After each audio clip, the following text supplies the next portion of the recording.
Por todos los flancos hace aguas el sistema político y judicial en Perú con un historial de casos de corrupción sin precedentes, que incluso obligó a dimitir al presidente Pedro Pablo Kuczynski en marzo pasado y dejó a un mandatario no electo en el poder.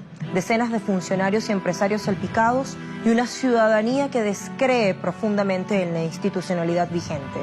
Y si no, dejemos que nuestra corresponsal Verónica Insausti nos narre. Hola, Verónica. El sistema neoliberal en Perú se instaló en la década de los 90. El gobierno dictatorial de Alberto Fujimori impuso una nueva constitución que se adaptó a los intereses del gran capital. Se eliminaron derechos básicos como el acceso a la educación y salud gratuitos y de calidad. Se recortaron derechos laborales y se promovieron leyes en favor del poder económico. Desde entonces hasta la fecha, todos los gobiernos acentuaron las políticas neoliberales, mientras que llenaban los bolsillos de algunos cuantos y los suyos.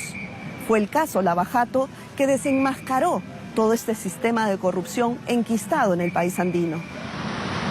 Las pruebas que Odebrecht entregó a la justicia peruana sobre las coimas y financiamiento de campañas electorales con dinero ilícito ocasionaron que Pedro Pablo Kuczynski renunciara a la presidencia.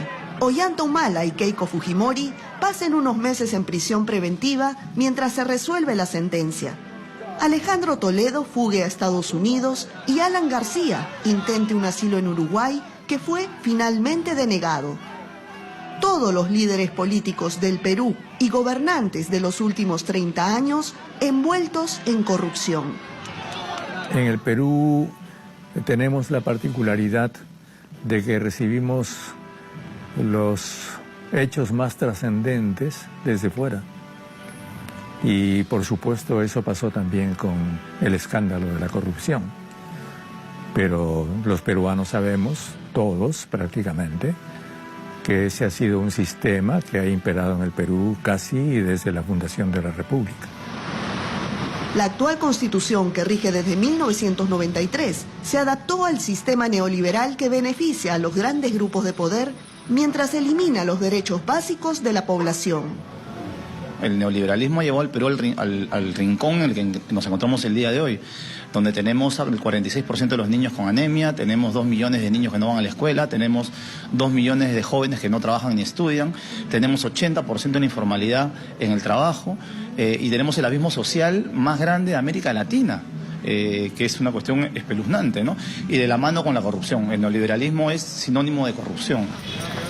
Los escándalos de corrupción no solo desnudaron a la clase política peruana, también se reveló cómo la dirigencia empresarial estuvo coludida en este sistema delincuencial, protegido por un marco legal.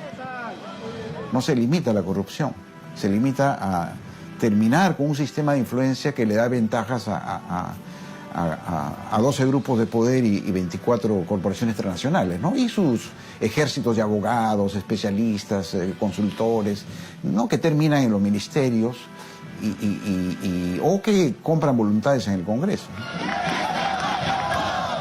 Ante las evidencias del sistema corrupto, la población protestó en las calles durante todo el 2018. El suplente de PPK, Martín Vizcarra, sintonizó con el clamor popular y convocó un referéndum donde más del 95% de la ciudadanía votó por un cambio en el sistema político y de justicia. Los gobiernos, por responder a las grandes empresas y los grandes monopolios en este esquema neoliberal, se han olvidado de atender las necesidades de la gente. Entonces la salud está mal, la educación está mal, las carreteras están mal, la gente no recibe beneficios del Estado y por eso la gente está descontenta con la democracia. Las 4 reformas constitucionales aprobadas en el referéndum no son suficientes para los peruanos, quienes exigen un cambio total de la Carta Magna para sentar las bases de un país justo y con las mismas oportunidades para todos y todas. En esta Constitución falta todo, que quitemos el neoliberalismo con que nos han llevado a la pobreza, a la destrucción y a la miseria. Esta es una Constitución que está contra el pueblo, contra nuestra tierra, contra la patria, contra los recursos naturales. El 2019 se proyecta con mucha más presión social para cambiar el sistema neoliberal enquistado en Perú desde hace 3 décadas. Más de 200 organizaciones populares, sindicales e indígenas vienen recolectando firmas para poder recaudar 2.300.000 suscritos, cifra mínima que exige la ley para poder convocar un referéndum y preguntarle a los peruanos si están de acuerdo o no en la constitución de una Asamblea Nacional Constituyente y así sentar las bases de una nueva Carta Magna. Gracias, Verónica Insausti.